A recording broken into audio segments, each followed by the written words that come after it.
So I want to add a little bit more detail. So what I'm going to do, I'm going to put a yellow line on the white petals, just to give it a little bit more color. As you know, color really fascinates the children, and that is why I am doing it for my little girls, so that they can play with it and have fun with it. Something like that.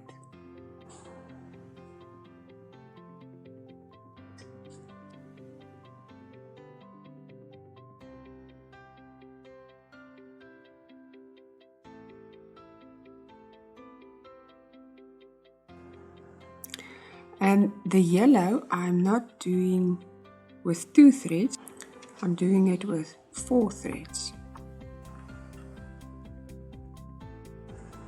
Right, this is the last petal. I hope my thread is going to make it.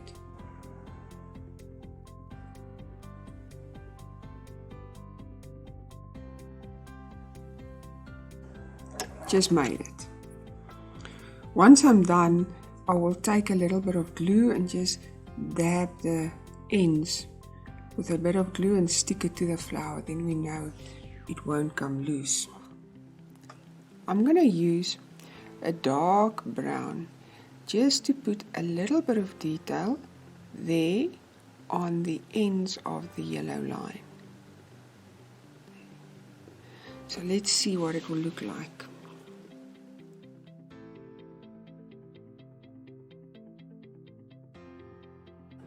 Just something like that.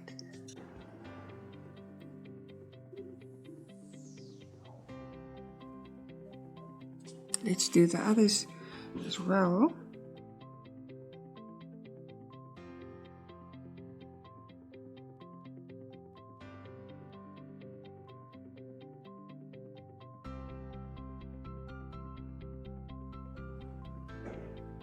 Alright, so there is the little brown detail on the end of the yellow lines. I want to add a little bit more color, so I thought of taking a little bit of bright blue. This is really a nice blue, and just put one little stitch over the yellow line.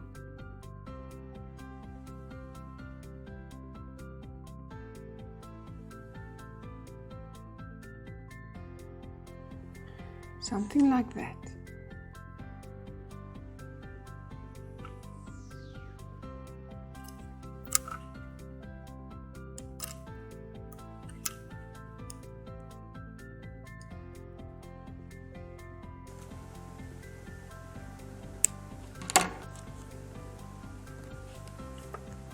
Right, so now we have done all 5. Let's get one. I'm going to put this bright orange bead in there. So let's do that quickly.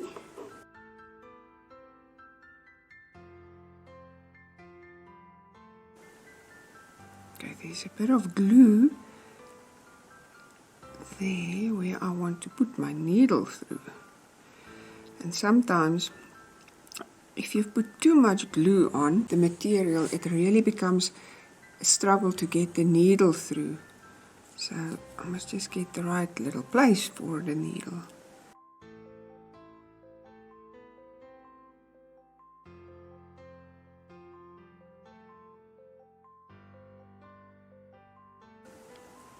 Something like that.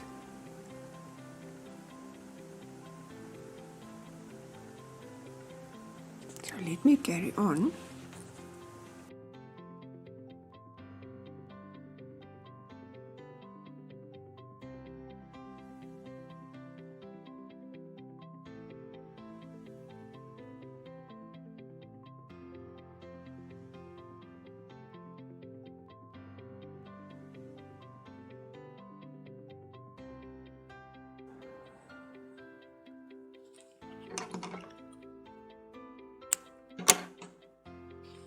Alright, So now I think there is enough color on this little flower.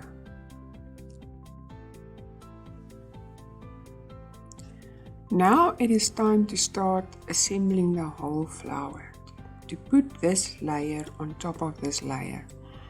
But the problem is, if we put it like that, then if you look at the back, you will see right there's a lot of threads.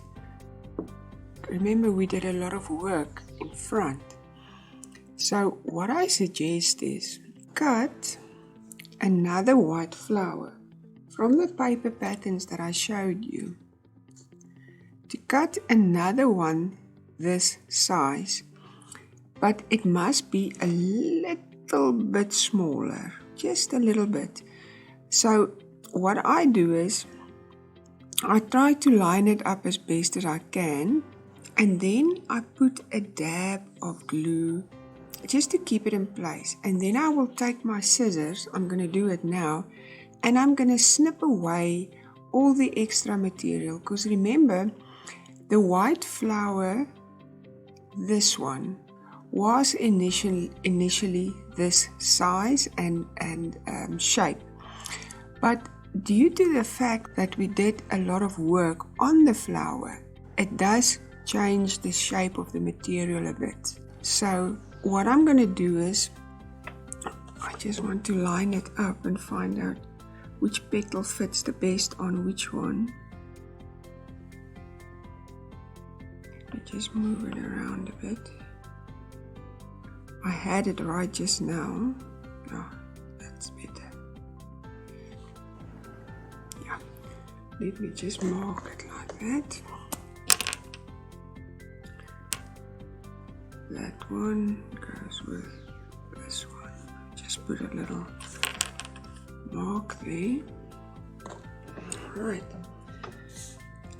So what I'm going to do, remember I told you all these loose little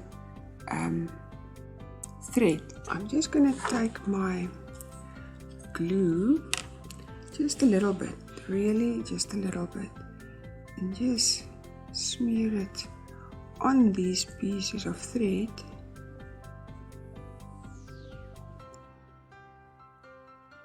Not a lot, because you don't want the glue to be too thick, because then you're going to struggle to do any other stitches.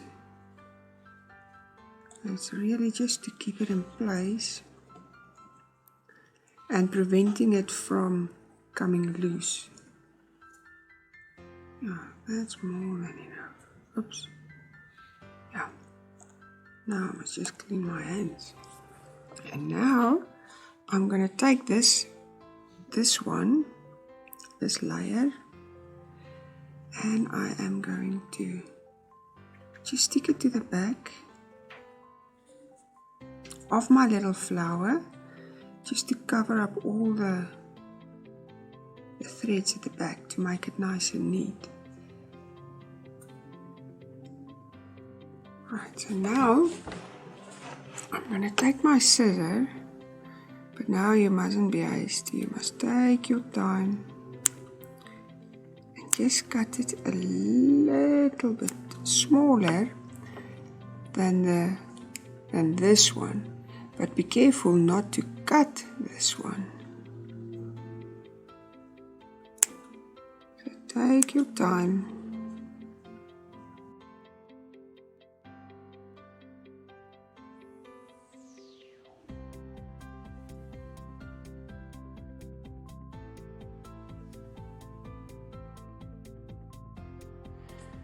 So what I'm going to do now is I'm going to take white thread, because I don't want to make a statement with this or add color or anything. I just want to cover up all the threads at the back. So what I'm going to do is I am going to do a blanket stitch, but I'm going to do it right at the back. I'm just anchoring it.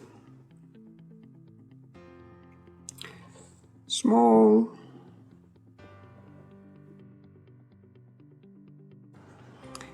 And I'm not even gonna let it show in front. I put my needle in there at the back. Alright. So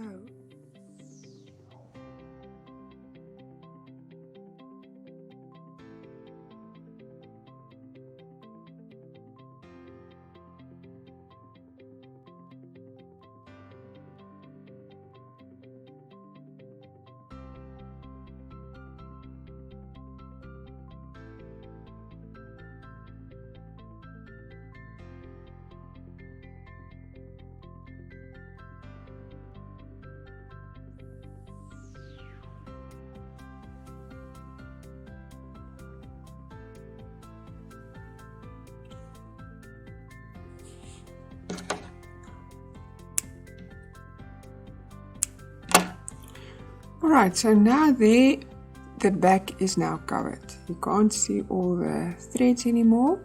You can only see the white ones that I've anchored my thread with now. That's not a hassle because we're going to put it like that. So what we're going to do now is we are going to put this little flower together. Before I carry on, you can start with any level of the flower. Just always plan ahead for a way to hide your threads at the back. I'm going to show you an example. I'm going to use this one. It looks very pretty in front, but it's not complete yet. But if I look at the back, I don't like that. Alright, I want to hide this, cover it. So what I'm doing with my flowers is I am doing exactly the same as what I did with the white here. I've done it with a piece of green on this little flower. You cannot see the green, but for me it's like a little leaf, a base leaf or something. But the purpose of it is to hide all the, where is that other one? To hide those threads. Also what it does give it a little bit more strength, but also if you put it on your play mat, it also, let me try and put it there, it also gives a little bit of height to your flower. So it's got a dual purpose, but for me the main thing is to cover up my threads. Now I think it looks fine. I think it looks neat, and from the top you can't even see it. So that is just a tip. But for this little guy, we're not going to have the problem of the thread because I'm just going to glue it. But what I wanted to say, sorry I interrupted myself, is you can start from the bottom layer and work your way up. You can start at the top like I did with this flower and work my way down. There's no recipe. Whatever works for you. I like working from the bottom upwards, but then this is the way to go. The purpose of this little course is just to show you that it is really simple to make something like this. It is easy and it is actually fun. It is really fun. And I really hope that once you've done this, you're going to carry on and make more things. Let's attach this for now to finish the flower. What I normally do is I leave my button until the last thing, and then when I put my button on, I work it through all the layers, and then everything is attached. But today I decided I'm not going to do it. So let me just mark to say that one comes with that spot there. Alright, let's put some glue on this. And also if we lift it up, it is much neater at the back now. Alright, so let's put some glue on this.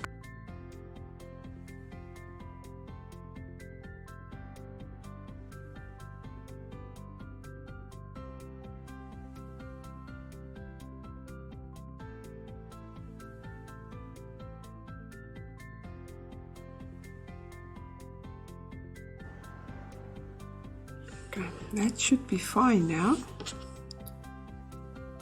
And there is my little flower. I really hope that you made something and that you enjoyed it. And that's the end of this video. Like I said, the sky is the limit. You can make any flower. I have made a few, but my youngest daughter absolutely loves flowers, so Mommy's got to make some more for their playmat.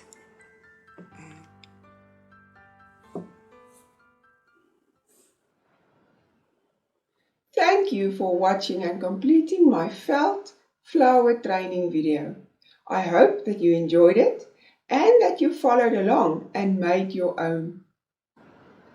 Please send me a picture of your completed flower with a short review about the course so that I can publish it on our social media platforms.